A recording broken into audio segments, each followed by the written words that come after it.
And wow, it's been a while since And welcome to the Nerdy Agent Podcast. I'm your host, Luke Pedersen, with my brothers and fellow nerds, Josh and AJ. I think we just found our new intro. That was amazing. Have you guys seen It's been a few weeks. That was like the Dynasty Nerds intro. You guys sounded just like Dynasty So Rich. good. Shout out Dynasty Rich. We're gonna make this podcast weird already, but have you seen the new Trolls movie with your kids? I mean, I don't have a child Yes. yet, and Yes, no, I I have. have not seen the So new in Trolls. the new Trolls they movie, try to find the perfect harmony. the perfect harmony. That's right, between for the band, brothers. the band Brozone. So I feel like we just kind of achieved the perfect harmony. That was That amazing. sounds like a marketing video. Maybe we could call ourselves do. Brozone. Brozone. There you go. This is the Brozone. Today we're going to do a current update on inventory levels in the Twin Cities market and the data points specifically that we talked about back, I think it was the first week of January for the last week of January, and compare essentially offers that are being accepted right now compared to what they were then and what the terms that are a part of the offers now, just to show you how the market's kind of shifted, what buyers are doing in order to get offers accepted. We talk a lot about this on our team, that the number one thing in 2024 for our agents to understand is how to get their buyers' houses, how to win in multiple offers, because the better you are at winning in multiple offers, the happier your clients are going to be, the more time you're going to have on your hands to help other clients. Because obviously, if you're out there submitting 10 offers per person, that's taking quite a while, and it's honestly not a great experience for your clients, depending on the house and how much they want it. So I thought we'd just kind of go one by one through here. The first one on here, and we are going to do a few different data points. So inspections waived is the first note on here, which I think is an interesting one, because in the January numbers we had seen, which was I think the last week of December or first week of January, offers being accepted were at 16% of offers accepted had waived inspections. Hold on. Yep. Why do you guys have such stupid small agendas and I have such a nice big one? How did that happen? Why did that happen? Are you calling me old, Luke? I don't know. I wouldn't be able to see that. Well, one, I would have. so. It would make He more saw the- sense if he Josh, saw the font on my it'd make phone. more sense if Josh has that one. That's super you saw how far down. So now we can see this it. is way too big now. My font on my How phone did is so that small happen? these days. So back to what actually matters. So when I initially printed, I didn't print the first page. I printed all 30 pages of the whole agenda notes. And I think you got that This one. does actually look a lot better. It's I'm not got to gonna be say. what it is. Nice. Well, we both have LASIK, so we got I have 2010. I think. I they told mean, me I vision could just afterwards. put the agenda up near the camera, I think. I memerized all these. Yeah. It doesn't. What actually matters here, right? What actually matters? Yeah, inspections waived way up. First week of January, they were at 16%. On February 13th, though, the last week to that, they were at 34%, and they're down now, though, back to 29%. Which But I know. cash is down too in this. So inspections waived went up 18%, and cash came down 6% purchases. So more conventional loans and more So inspections. you got to And look at the bottom, though. There's three different This data. is the most. This Jan is the total newest, Feb. This is the newest numbers, though. Look at the newest numbers. Okay. I think we should start over.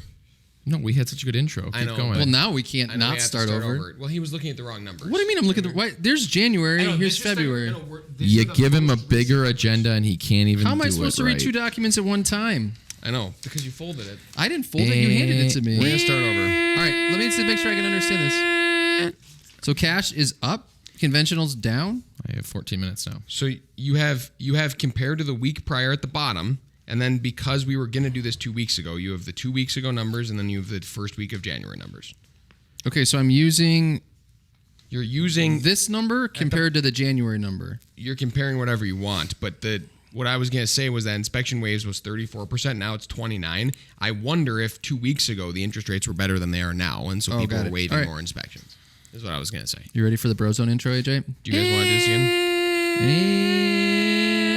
And Nope, start over. That wasn't good.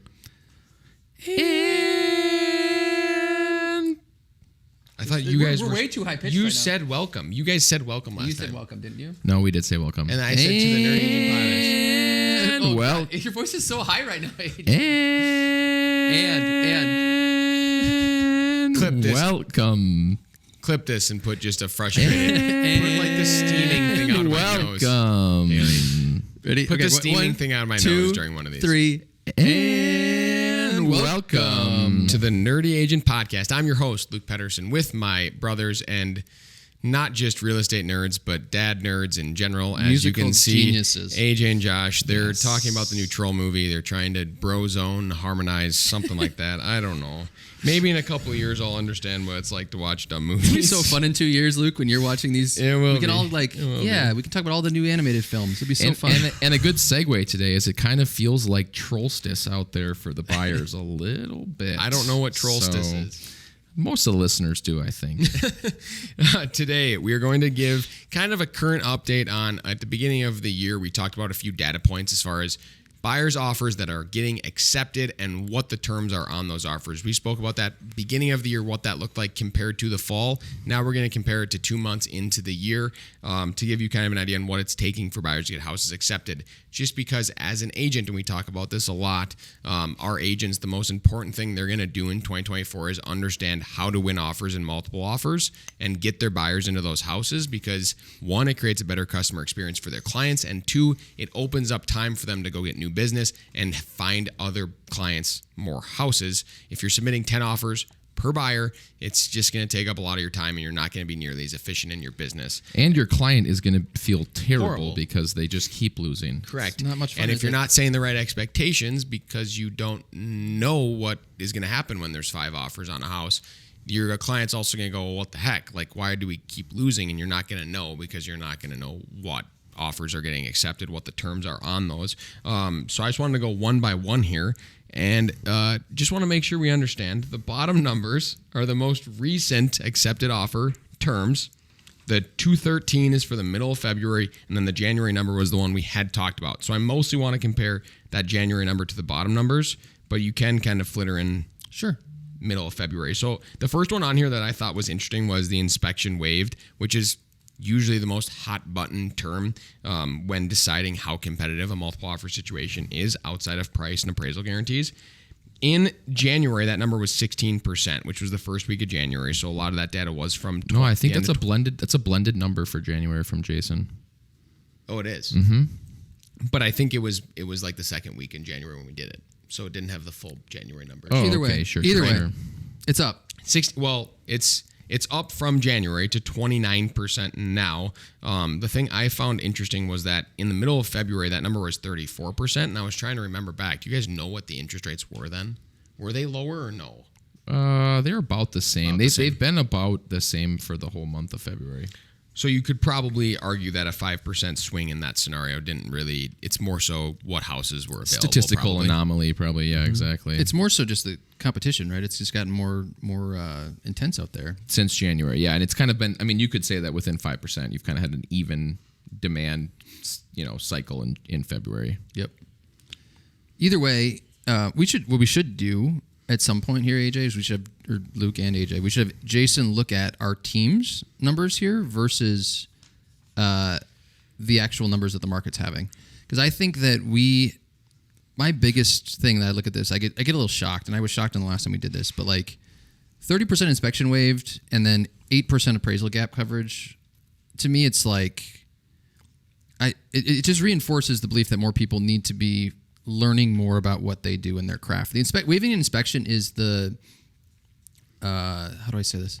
It's the lazy agent equivalent to try to win a house when things are competitive. It's like, oh, it's hard. Throw a high number out there, waive an inspection, you can win. Versus thinking strategically about exactly what the seller wants and what best benefits your buyer that also fits what the seller wants. So you're trying to fit into a box of what the seller needs and wants while also giving your buyer the best possible outcome. And I think we've always said this, but waiving inspections, I think, is a bad outcome for your buyer. So instead of trying to give the seller what they want, which may be appraisal gap coverage instead of an inspection waive, they just waive an inspection because they make it easier for their buyer, or they think it's easier for them to win that deal. Well, and you could argue, and there's a lot of agents with differing opinions out there in how they run their business, but some agents might not hate the fact when their buyers don't have an inspection. That's also like a self-serving, which is horrible. It's awful. I agree, but that could be part of that reason why they go Totally. straight to Well, it just waive can't the fall inspection. through because there's no inspection, right? But that's your goal is to help people. Your goal is not to sell houses. The one term on here that I think we're missing is the material defect clause. I feel like that should be something that could be included here Not on here for inspections, because I actually would say as far as Less than 1% probably. or 1%. No You one think even knows. No one even knows what it is half You the time. think? How many that offers have low? you received from other people with that in there? Most I've got- people, I've got a all the fair number time. of Yeah, them, most yeah. people Really? know what it is. Yeah. Okay. I guess maybe not. This last weekend I had multiples, but it was only 3, and none of them put it in there. I They see all pass said fail is inspections. frequently used by others, but I haven't seen material defect catching up unless I felt like we were kind of unique in using that one. But it's good if more people are using that. I That's a think much the better pass approach. fail verbiage is worse than the material terrible. defect verbiage for Well, a I seller. just don't understand it because if I'm the seller, Isn't it the same thing as Fail. an inspection? Okay, moving on. well, and I had one recently where they asked us to do a pass-fail inspection, and I was like, we can do that, but we're doing a huge remodel on this house, and if we find something that's going to make the cost of the remodel go up, then it changes the deal for us. Would you rather we just back out, or would you rather that we make a Negotiate. request? I don't The understand. irony of pass fail, if you ever have been asked to do, so I had a material defect one time, and they said do pass fail instead. I was like, okay. That sounds great. And then I did it, and then we went to the inspection, and then we found some little things, and I was like, well, It's gonna fail. it could fail, but if you give us $3,000, we'll move forward with the transaction. And they did? Of course they do, because what else are they going to do? Like That's crazy. You know, They you're set like- themselves up. you basically are doing it. But if I had a 5,000 material defect, I'd be like, give us 3,000. They'd be like, no, it doesn't. can't. You didn't actually trip anything. There's something that actually stands behind it. So I think pass fail is a terrible thing to ask for as a seller. I'd much rather have a material defect than that, or no inspection. But The interesting one that I'm seeing in here that we haven't talked about yet is FHA was made up almost 10% of the mix in January for sales, and it's pretty much non-existent now. 2%. because you can't win in multiples with FHA, it's So- very, very hard. Pretty interesting to see that. I think. I mean, that's a 50% decline. More than that. I mean, it's 5x That's huge. decline, right? That's 500% decline in the number of FHA deals. So out of every 100, there's 2 when there was 9 before, which is that's pretty crazy. We're back to rethinking how we approach our buyers, right? So, like, if you have a buyer that's either FHA or doesn't have a lot of cash or has to have seller paid closing concessions, you're not likely to win in multiples, right? So, you're having to rethink how you speak to those people or those clients in a way that's just different than it was back in October, November, December. In that time frame, we was like, let's just go shop and find you a house. Now it's okay. I talked to a guy this yesterday. He's lost a couple offers because he needs seller paid closing costs to get the deal done. I said, let's shop on Sunday through Thursday, right? Like, let's look at stuff that's been on the market. And if on Sunday it's still active and it doesn't say multiple offers received on it, let's go look at it, because we can offer on Sunday for the only offer, they'll take it.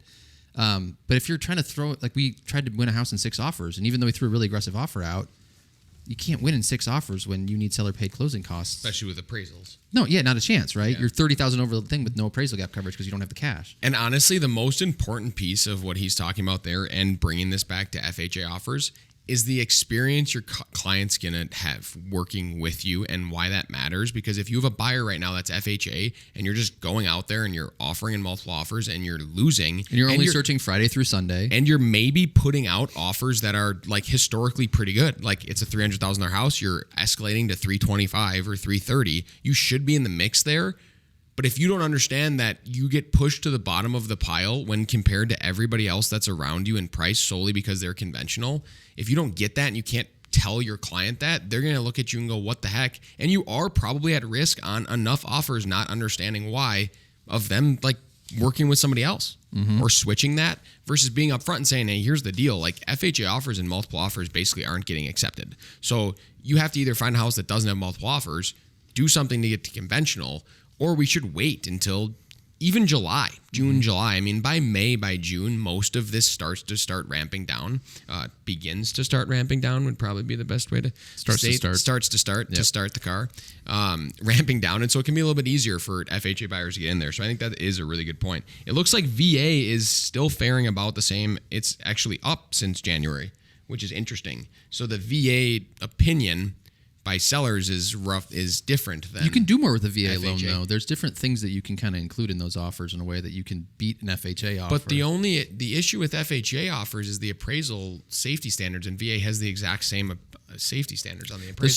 The strength of the buyer in VA can be be different. very, very different Yep, than an that's true. FHA buyer. Yep, that's exactly right. And you can use appraisal gap coverage, and there's other things you can do. So it maybe also would make sense if you're an FHA, have a client that's FHA, have a lender who's really freaking good, and have them call the agent and try and sell the fact that they're still going to be able to qualify. You're going to be able to do the loan, because if the concern is that the buyer's not going to get the loan, you got to somehow fight that objection.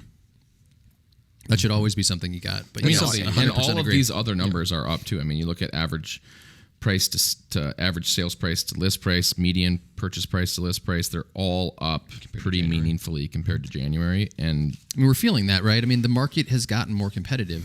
We talked about this. Is that we in small sample, but 2 houses within a half mile of each other that sold for $500,000 and both went over list price in a market that we know intimately nearby us and has. I bet that's never happened in a Those weekend. prices are crazy. Crazy. The market's kind of moved in some of these areas, and But when 6, 7 offers, 4 offers, 5. It's just it's gotten wild. When the person who does a home remodel in St. Louis Park though and finishes the basement and puts in the best insulation ever, that house is going to get so many offers. The other one that sold was listed Nobody's at gonna understand that. 462.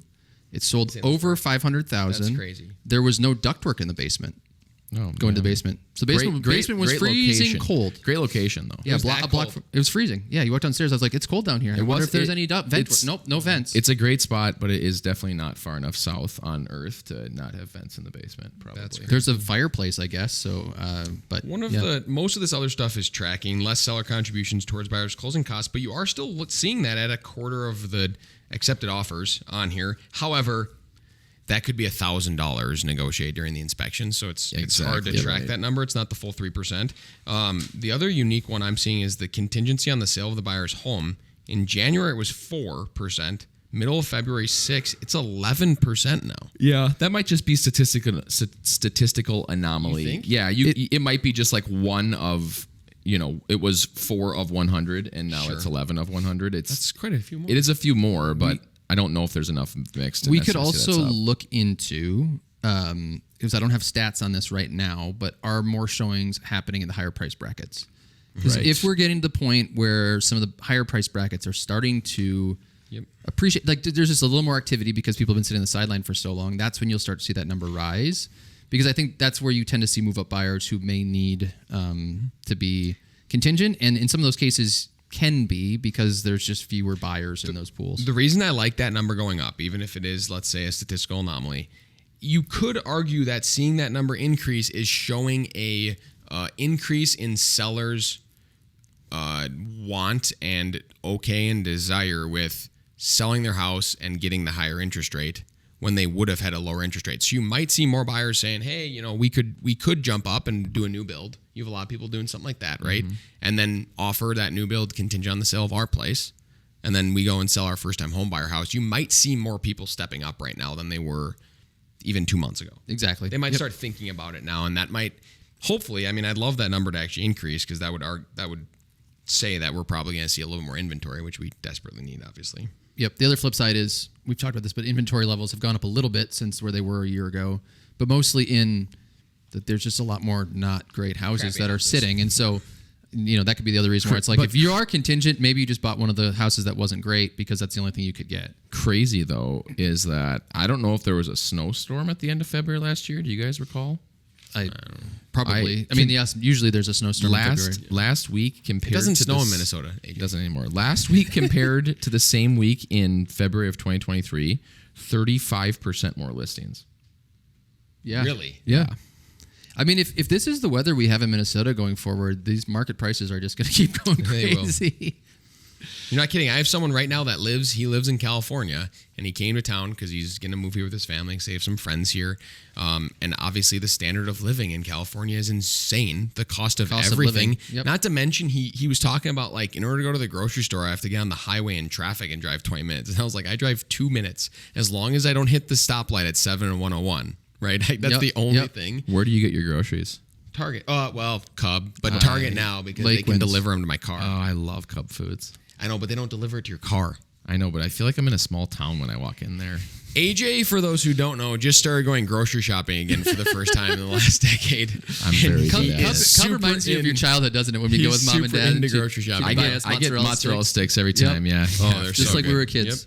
You guys didn't do corn dogs when we were kids? I No, did mozzarella corn sticks dogs. every time. Interesting. Luke's showing his age. I get Milo Yeah. chicken tenders now. Every time we go to Target, he Oh, wants chicken. they're so good though. He doesn't The even like. tenders. The kid doesn't even eat meat, and he's like, I want chicken tenders from Target every time we're there. They're so good. They're though. great.